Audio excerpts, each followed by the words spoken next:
Naam, asante sana mpenzi mtazamaji, kama ilivyo kawaida tukwambia kwamba hapa ndipo tunakufahamisha matukio ambayo yanaweza kutendeka kutoka eneo moja hadi lingine siku hii ya leo, ambao ni siku inayojulikana siku ya Jumatatu ya maandamano.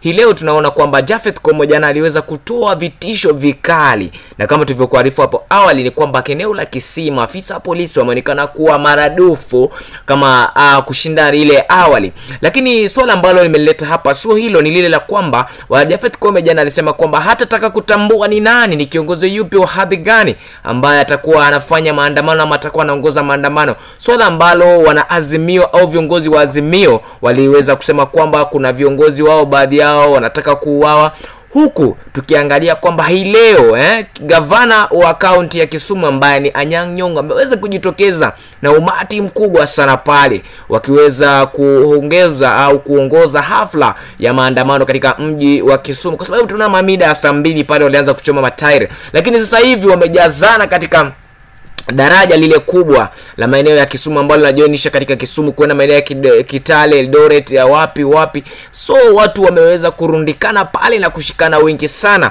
na wanafanya maandamano tu ya amani ili kuonesha kwamba wanataka gharama au bei ya bidhaa au hali ya maisha iweze kushuka ili kila mtu aweze kujimudu kwa njia moja au nyingine. Ni hayo ambayo yameendelea kujiri pale maeneo ya Kisumu. Sasa wakati huu tunazidi kupiga kambi ili tuweze kukufahamisha ni yapi ambayo yanajiri katika taifa letu maeneo mbalimbali, ni wapi ambapo watu wamegoma, ni wapi hawajagoma. Lakini hapo kama bado hujasubscribe katika channel hii yetu, tunakuomba uzidi kusubscribe, kulike, kushare na kucomment. Mpaka wakati mwingine.